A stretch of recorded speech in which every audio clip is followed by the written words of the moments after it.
Ini adalah Ini kisahku. adalah kisah saya. Halo teman-teman, apa kabar? Ada saya kembali Aryan Surya, sahabat baik kamu dari Pagar Kehidupan. Nah, setelah kemarin di minggu lalu kita banyak menggunakan mata ya untuk bermain sambil belajar. Kali ini kita kembali nih ke posisi awal Pagar Kehidupan di mana kita menggunakan hati, pikiran dan telinga ya untuk membahas dan membedah materi keren lagi-lagi di hari ini. Nih langsung ya, saya kasih tahu di depan. Tahu nggak? Kebencian kamu, itulah yang justru akan mengundang apa yang kamu benci untuk abadi dalam hidup kamu. Waduh, apalagi nih mas? Seru nih, seru. Ya, pokoknya inget deh, kebencian kita kepada sebuah hal, itu yang akan membuat hal yang kita tidak suka abadi dalam hidup kita, alias tidak pergi-pergi. Penasaran gimana landasan ilmunya dan gimana cara kita prakteknya? Yuk kita bahas di hari ini ya. Sekarang bikin dulu diri kamu rileks seperti biasa. Ambil nafas dalam-dalam. Hembuskan pelan-pelan. Kemudian tersenyum dulu dong. Nah, ayo senyum dulu seperti itu. Bagus. Sekarang berarti kamu sudah siap untuk menjadi bahagia dengan materi ini ya. Gini, kita bahas. Teman-teman, jujur deh, pernah gak sih kamu sedang berusaha mencapai sesuatu dalam hidup? Tapi entah kenapa, maaf ya, apa yang kamu tidak suka itu malah kejadian terus dalam hidup kamu, dalam hidup kita. Saya ulangi pertanyaan saya, teman-teman, pernah gak sih diri kamu punya satu goal hebat nih? Punya satu tujuan atau keinginan hebat deh dalam hidup, ya kan? Tapi entah kenapa, yang terjadi dalam hidup kita, dalam hidup kamu, itu justru kebalikannya. Hal-hal yang tidak kamu suka, hal-hal yang mohon maaf kamu benci, malah kejadian terus dalam hidup kamu. Kalau memang kamu pernah mengalami itu, tolong tuliskan di komentar, iya mas, ini emang benar-benar saya banget. Nanti saya kasih hati. Silakan tuliskan di komentar supaya saya tahu nih berapa banyak sih di antara kamu yang mengalami hal seperti ini. Silakan ditulis ya. Nanti saya baca. Bahkan tuliskan cerita kamu pun boleh loh yang ada kaitannya dengan hal ini, ya. Nih, saya kasih contoh. Ini contoh nyata nih. Ada salah satu orang yang curhat sama saya. Dia itu pengen punya target sederhana, teman-teman. Berat badannya turun. Karena dia ngerasa terlalu overweight nih, terlalu banyak banget nih lemak di tubuh dia. Bagus dong, bagus demi kesehatan. Cuman yang terjadi adalah dia tuh benci banget kenapa setiap kali turun berat badannya ini turunnya cuman dikit banget. Pernah gak kamu kayak gitu? Terutama yang cewek nih kayaknya sering ya. Tapi begitu naiknya tuh lebih banyak daripada turunnya gitu loh. Sampai akhirnya orang yang curhat sama saya ini bingung sendiri. Kenapa sih mas? Padahal saya udah ngikutin caranya si ABC loh. Dan mereka berhasil. Bahkan temennya dia sendiri pun berhasil pakai cara yang sama. Tapi dia enggak, dia gagal. Entah kenapa dia begitu, dia bingung akhirnya curhat kepada saya. Dan tahu apa jawaban saya? Sederhana. Kamu menjadi seperti itu karena kamu benci dengan gemukmu. Wah, iya benar. Benar, orang yang susah kurus itu karena dia terlalu benci dengan gemuknya dia. Orang yang selalu salah mendapatkan pasangan itu karena dia terlalu benci sama mantan dia. Orang yang susah rezekinya, seret duitnya, mohon maaf, dia terlalu benci banget bahkan dengan yang namanya uang. Nah, mulai mikir, mulai merenung, ngangguk-ngangguk sedikit, paham tapi masih sedikit bingung, itu dia yang saya maksud. Saya ingin membuat kamu sadar walaupun masih sedikit bingung. Nih, saya perjelas. Hukum alam itu sederhana, teman-teman. Ini sebenarnya landasannya bukan magis ataupun mistik ya, tapi ini landasannya adalah ilmu psikologi sederhana kok. Saya jelasin ya supaya kamu paham. Dalam psikologi, ketika kita membenci sesuatu, oke, kita benci sesuatu nih, itu normal. Tapi kalau terlalu benci, ingat ya, terlalu benci sesuatu, Sadar nggak di saat itu kita menjadi fokus kepada hal itu 10 kali lebih fokus dibandingkan kalau kita tidak benci. Saya ulangi, sadar nggak ketika kamu terlalu benci kepada satu hal, fokus kamu tuh malah ke situ kan? Secara nggak sadar, bahkan menurut penelitian, fokus seseorang kepada sebuah hal yang terlalu dia benci, itu bisa jadi minimal 10 kali lebih hebat dibandingkan kalau dia tidak benci kepada hal itu. Dan kamu tahu kan, kita sama-sama udah belajar dan mempraktekkan di pagar kehidupan. Sederhana kok. Apa itu? Hal yang kita fokuskan, yaitu yang kejadian. Bener gak? Saya ulangi. Udah kita praktekkan bareng-bareng di pagar kehidupan nih teman-teman. Emang bener ya, hal yang kita fokuskan itulah yang kejadian.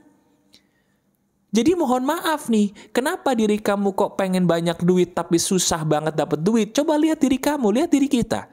Selama ini kita benci nggak dengan yang namanya duit? Enggak mas, saya cinta duit, bohong. Saya tanya sama kamu, pernah nggak diri kamu bilang kayak gini? Ini kenapa sih kok harga barang semuanya naik? Susah lagi deh saya. Ini kenapa ya kok harga bensin naik terus? Aduh. Atau kenapa sih kok orang-orang kaya itu pada belagu banget? Waduh. Pernah kayak gitu? Jujur aja. Jujur sejujur-jujurnya. Di saat kamu benci dengan perubahan harga, di saat kita benci dengan perilaku orang yang lebih makmur dari kita, sadar nggak? Itu namanya kita benci dengan uang. Padahal orang kaya itu butuh uang. Kamu bisa disebut kaya secara materi kalau banyak uang, bukan banyak mau doang, betul nggak? Benar? Berarti kamu sendiri pun, kita sendiri pun harus bersahabat dengan uang dong. Jelas sampai di sini? Paham untuk contoh sama uang? Tenang, kalau nggak paham nanti saya perjelasin lagi. Kita ambil contoh lain lagi. Masalah si gemuk tadi. Orang gemuk pengen kurus susah. Kenapa? Karena dia begitu benci sama si gemuknya dia. Loh bukannya bagus mas? Jadi kan dia termotivasi mas pengen kurus. Enggak. Ketika dia fokus kepada benci dia, kepada gemuknya dia justru akan fokus kepada jeleknya dia, buruknya dia ketika dia gemuk. Akibatnya apa? Ya dia akan jadi seperti itu terus karena fokusnya kepada sisi dia yang buruk terus menurut dia. Paham? Sama percintaan juga gitu. Coba lihat, kenapa kamu salah terus dapat pasangan? Bener nggak? Kamu terlalu benci sama mantan suamimu, mantan istrimu, atau mantan kekasihmu. Hey, saya bilang sebelum kamu bisa move on, jangan cari pasangan baru. Kenapa? Karena ketika kamu terlalu benci sama mantan kamu, fokusmu ke mantan. Dan ketika kamu fokus kepada mantanmu, kamu akan mendapatkan pasangan yang sama seperti mantanmu. Kenapa? Karena fokusmu akan menjadi magnetmu. Ingat pesan saya, fokus kita akan menjadi magnet kita. Itu fakta. Kalau fokus kita kepada kemiskinan mulu, benci uang mulu, otomatis duit kita dikit mulu. Kalau fokus kita kepada bagian tubuh kita yang belum cakep mulu, ya kita tidak akan cakep mulu, tidak akan cantik mulu. Kalau fokus kita kepada kebencian kita sama mantan, berarti fokus kita ke mantan, kita akan menarik orang-orang yang 11-12 sama mantan kita. Mau? Amit-amit, betul? Nah sekarang solusinya gimana? Sederhana teman-teman. Bagi kamu yang pengen kurus atau pengen gemuk, pandangi foto orang-orang yang sudah berhasil mencapai titik itu. Jangan pandangi dirimu kalau di saat itu kamu masih belum bisa mencintai dirimu. Oke? Pandangi goalmu. Pandangi tujuanmu. Kalau diri kamu belum mencapai itu, tidak usah terlalu banyak menggerutu. Oke? Misalnya, kamu pengen kaya. Lihat foto-foto orang yang sudah kaya. Setelah kamu memiliki foto yang sesuai dengan tujuan kamu katakan begini teman-teman.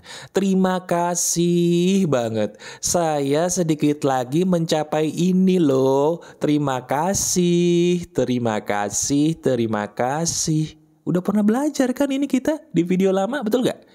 Kenapa saya mengingatkan lagi? Karena banyak orang yang kurang paham dan tidak sadar bahwa ini seringkali mereka lalai. Jadi sekarang ayo, apa yang pengen kamu perbaiki dalam hidup kamu? Masalah keuangan.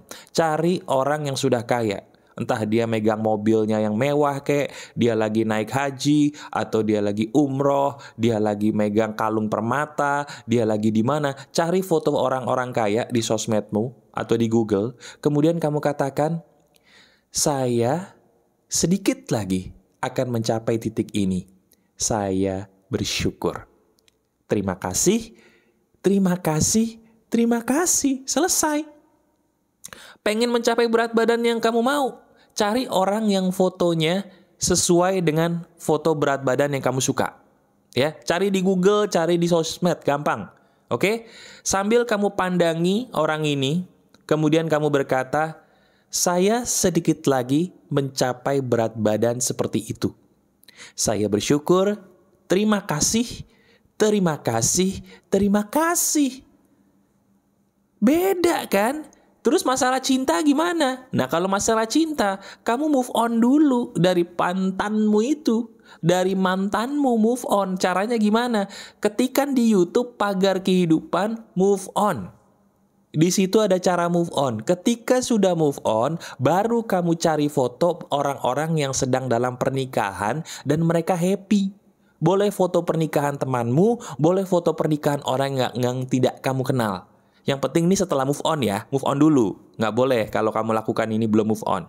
Setelah move on, pandangi foto pernikahan yang menurut kamu happy, kamu katakan sama juga. Sedikit lagi saya mencapai titik yang sebahagia ini dalam hidup saya. Terima kasih, terima kasih, terima kasih. Selesai. Kenapa gitu aja kok bisa, Mas? Kesannya kok nggak logis? Logis. Penjelasannya sederhana. Kita akan menarik apa yang kita fokuskan. Yang saya ajarkan barusan ini merubah fokus kamu dari hal yang kamu sebenarnya benci kepada hal yang sebenarnya kamu suka atau mau. Betul?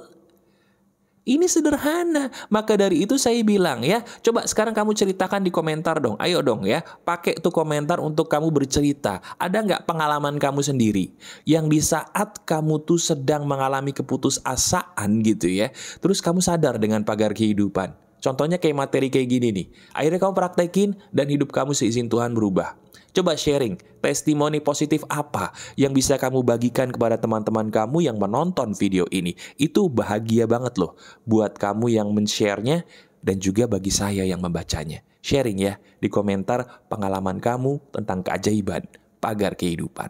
Terutama yang ada kaitannya nih dengan contoh di hari ini. Ini emas, fakta, dan sebentar deh. Bukankah ini yang juga pernah kamu rasakan? Benar? Share di komentar ya. Kalau kamu sedang ada masalah dan butuh curhat dengan saya, bisa lihat aja caranya di deskripsi. Kamu daftar aja dan selalu saya bilang, orang yang bisa curhat kepada saya itu orang yang diizinkan Tuhan. Jadi berbaik sangkalah kepada Tuhan, coba daftar aja dulu. Kalau dapat tempat dibalas admin saya, berarti kamu takdirnya bagus. Sudah waktunya saya tolong saat ini ya. Dicoba, karena siapa yang tahu, barangkali kita berjodoh untuk berbicara langsung. Oke? Masih ada saya, Aryan Surya, sahabat baik kamu selalu dari Pagar Kehidupan. Praktekkan ini ya. Tetap keep the spirit, keep sharing, and keep loving. Bye-bye. Terima kasih. Ini adalah kisahku. Ini adalah kisah saya.